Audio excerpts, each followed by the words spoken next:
Bismillahirrahmanirrahim. Assalamualaikum warahmatullahi wabarakatuh. Alhamdulillah wa syukurillah wa la hawla wa la quwata illa billah. Wassalatu wassalamu ala rasulillah Sayyidina Muhammadin ibn Abdillah wa ala alihi wa sahbihi wa mawalah.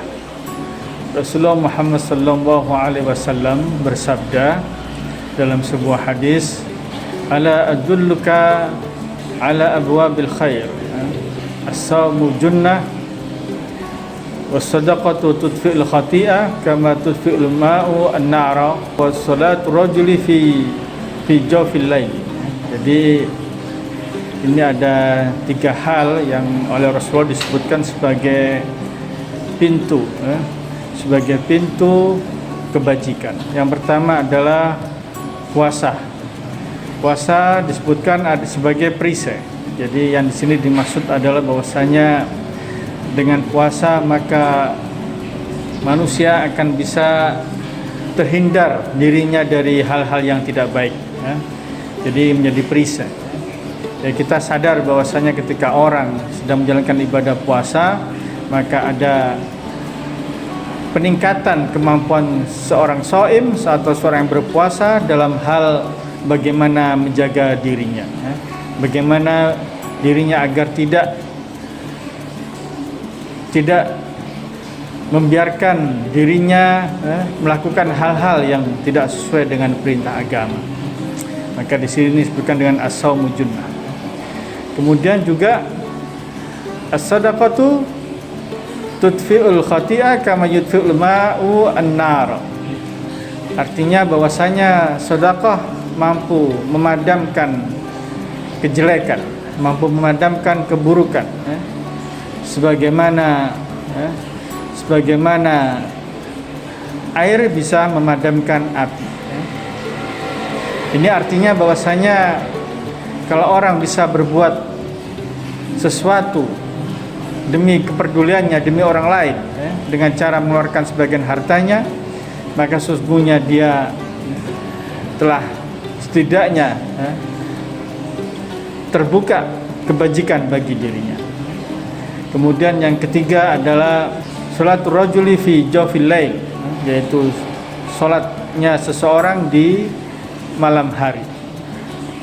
Artinya bahwasanya sholat malam itu mampu menghindarkan manusia dari hal-hal yang tidak baik, yang itu merupakan pintu daripada kebajikan. Masyiral muslimin rahimakumullah. Maka di sini kita umat Islam apabila ingin mendapatkan kebajikan, kita bisa melalui tiga pintu tersebut. Setidaknya di situ ada pintu puasa, ada pintu sedekah, dan ada pintu salat malam. Pintu puasa setidaknya kita telah sedang dalam menjalaninya, yaitu pada bulan puasa Ramadan, ini adalah puasa wajib. Dan pada hari-hari yang lain tentunya kita bisa melakukan ibadah puasa sunnah selain di bulan suci Ramadan. Itu akan mengantarkan kita kepada kebajikan. Kemudian sedekah. Sedekah bisa kita lakukan kapan saja. Sedekah apabila dia wajib maka dia termasuk zakat, tapi apabila tidak wajib maka dia termasuk dalam sedekah.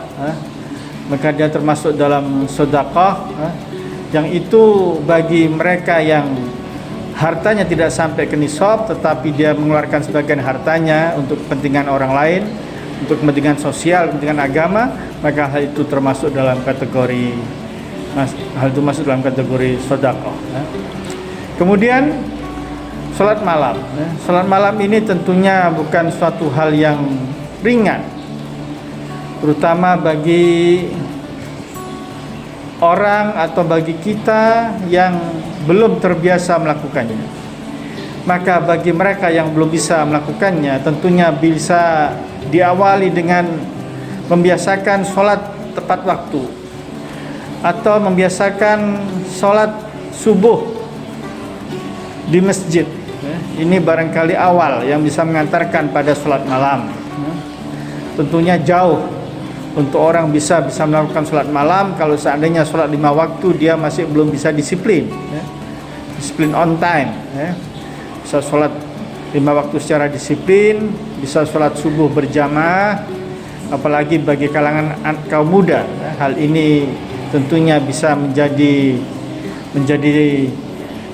prioritas untuk bisa menjalankan sholat subuh berjamaah. Setelah semuanya sholat wajib bisa dikerjakan secara tepat waktu, baru setelah itu bisa meningkat ke tingkat sholat malam. Maka 3 hal tersebut merupakan jalan kebajikan yang kita berusaha untuk bisa mengamalkannya.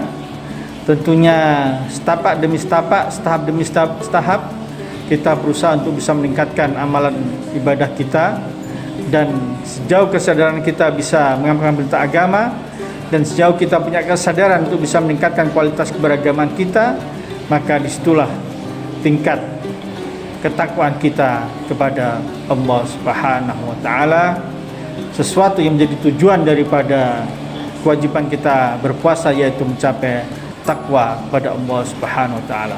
Aqulu qouli hadza, kurang lebihnya mohon maaf. Akhirul kalam, assalamualaikum warahmatullahi wabarakatuh.